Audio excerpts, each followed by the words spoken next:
Good morning, students. Today we are going to read 31 chapter of our English grammar book. The name of our chapter is essay writing. Okay, तो सभी लोगों को मालूम है essay write कैसे करते हैं, है ना? So we will just read once again how to write essay. So open students page number 164. Okay, let's begin to read. Introduction. In writing the introduction of your essay, keep in mind that the introduction paragraph is where you are supposed to first present your topic. जब भी आप introduction लिख रहे हैं अपने ऐसे का, तो सबसे अपने माइंड में सबसे पहले क्या ध्यान में रखना होता है कि आप जब भी इंट्रोडक्शन से रिलेटेड जो भी पैराग्राफ लिख रहे हैं उसमें आपका टॉपिक जो है वो बहुत प्रॉपरली प्रेजेंट होना चाहिए, कि क्लियर हो जाए उससे कि आपका ऐसे किस टॉपिक पर है. State the most basic and most relevant information about your topic. तो जो सबसे ज़्यादा ज़रूरी इन्फॉर्मेशन आपके टॉपिक के लिए है, आपको सबसे पहले वो इन्फॉर्मेशन देनी चाहिए. इस पैराग्राफ में इस तरह से राइट करना चाहिए कि जो सबसे इम्पॉर्टेंट बेसिक इन्फॉर्मेशन आपके टॉपिक की है वो सभी को समझ आ जाए. Do not immediately jump to a thorough discussion of your supporting argument. आपको इमीडिएटली जंप नहीं करना है, मतलब आप जो भी पैराग्राफ लिख रहे हैं उससे अचानक से जंप नहीं करना है. जो भी आपका सपोर्टिंग आर्ग्यूमेंट चल रहा है उसका डिस्कशन प्रॉपरली एंड करना चाहिए. That should be done in the body paragraph. ये सारी चीज़ें जो आपको सपोर्टिंग आर्ग्यूमेंट करते करते आपको कंप्लीट उसको कहाँ करना है, बॉडी पैराग्राफ में. Towards the end of your introductory paragraph provide your thesis और मेन आर्ग्यूमेंट फॉर और against the topic. Your thesis will be the controlling idea for the rest of your body paragraphs. Features of a good ऐसे. तो जो अच्छा ऐसे लिखने के features होते हैं वो क्या होते हैं, उसमें क्या चीज़ें होनी चाहिए. Number first point is for each essay begin with a topic sentence that states the main idea that you will be writing about. Second point, write at least 4 to 5 sentences that clearly explain the point of your essay. 4 to 5 sentences आपको ऐसे लिखने हैं जिससे आपको clearly point समझ में आ जाए कि आप ऐसे किस लिए किस पॉइंट पर लिखने जा रहे हैं. थर्ड पॉइंट, एंड द ऐसे with a strong closing sentence. आपको अपने सेंटेंस ऐसे लिखने हैं क्लोजिंग के कि आपका ऐसे जो है वो बहुत अच्छे से एंड हो. That summarise what you read, जिससे समराइज हो जाए कि आपने ऊपर क्या लिखा है.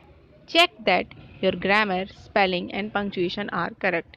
फिर आपको ये चेक करना है कि आपकी grammar, spellings and punctuation correct है. आपको grammar, spellings and punctuations properly लिखे हैं सारे सेंटेंसेस में. ग्रामेटिकल मिस्टेक्स तो नहीं है, स्पेलिंग रॉन्ग तो नहीं है, पंक्चुएशन है, पंक्चुएशन मार्क्स प्रॉपरली लगाएं, वो सब चीज़ें चेक करनी है. Then make sure to use complete sentences and write neatly. और बिल्कुल अच्छे से श्योर हो जाना है कि आपने सेंटेंस सारे कंप्लीट लिखे हैं और अच्छे से लिखे हैं. ओके, और अपना ऐसे ऐसे फिनिश करना है. Here one essay is given, a picnic to a monument. Okay, आपको जो ऐसे है वो क्या है, किसी एक अच्छे हिस्टोरिकल प्लेस पर आप गए हैं और वहाँ पे आपने पिकनिक सेलिब्रेट की है, तो उसके ऊपर आपको ऐसे राइट डाउन करना है. Last Sunday our class teacher made a programme to visit the Qutub Minar. It was the best season for Delhi for picnics. The day was not warm. We decided to go there by bus. यहाँ पर जो हमारा ऐसे है उसके introduction में हमने सबसे पहले ये क्लियर अच्छे से कर लिया है कि हमारी टीचर ने ये प्रोग्राम बनाया था कुतुब मीनार को विज़िट करने का. ये बहुत अच्छा सीज़न था दिल्ली में पिकनिक्स के लिए, है ना. तो ये कुतुब मीनार है कहाँ पे है, वो दिल्ली में है. और the day was not warm, ये दिन जो था वो ज़्यादा वार्म भी नहीं था. We decided to go there by bus. हमने बस से वहाँ जाने का डिसाइड किया. We all gathered in the school ground. हम सभी लोग स्कूल ग्राउंड में गैदर्ड हो गए. We had our lunch boxes and pocket money with us. सबके पास lunch box and pocket money भी थी. School had provided us the bus for the picnic. हमें स्कूल ने बस प्रोवाइड की थी पिकनिक के लिए. We started for the Qutub Minar at 9 AM and reach there at 10:30 AM. हमने 9 AM पे कुतुब मीनार को जाने का स्टार्ट किया था और वहाँ पे हम 10:30 AM पर पहुँच गए थे. It is a fine picnic spot of Delhi. ये बहुत अच्छा स्पॉट है दिल्ली का पिकनिक के लिए. Many man, women and children go there to enjoy the holiday. बहुत सारे लोग वहाँ पर हॉलीडे एंजॉय करने के लिए गए थे. Everyone looks in a happy mood. We spread our seats under a tree and left our belongings there on. हम सभी लोग वहाँ पे बहुत खुश दिखाई दे रहे थे और सब लोग वहाँ पे जाके हमने क्या किया, सीट्स को स्प्रेड किया एक ट्री के नीचे and left our belongings there, ना हमने अपना अपना सामान वहाँ पे रखा। The Qutub Minar is situated near Mehrauli, Qutub Minar है वो कहाँ सिचुएटेड है, महरौली के पास में। इट हैड 7 स्टोरीज, उसमें 7 स्टोरीज भी हैं। The people go to see it and climb up, peoples वहाँ पर उसको देखने जाते हैं और ऊपर चढ़ते हैं। The people praise it for its height and art, peoples उसकी हाइट और आर्ट को देखकर उसकी बहुत तारीफ करते हैं। Everything on earth looks very small when we see from its top, earth पर हर एक चीज़ बहुत छोटी दिखती है जब हम ऊपर से जाके देखते हैं। It is really a masterpiece of art, ये बहुत मास्टर पीस आर्ट का है। The walls are beautifully carved, Qutub Minar की जो वॉल्स हैं वो बहुत ब्यूटीफुली कार्व्ड यानी नक्काशी उस पर बहुत अच्छे से की गई है। In the afternoon we came back to the tree, और दोपहर में हम लोग घर पर आए। वी वर फीलिंग हंग्री, हमें बहुत भूख लग रही थी।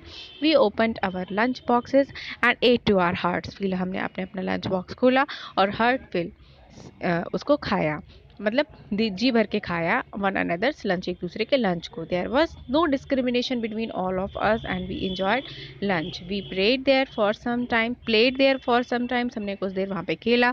इन the evening we return home, और लास्ट में हम घर पर आ गए।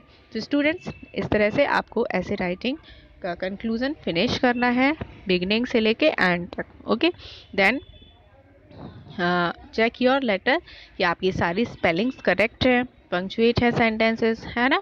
सो you all have to learn this essay properly and write 2 times in your rough register. Okay, and after that check from the book it is correct or not correct. Stay safe, stay healthy and keep learning.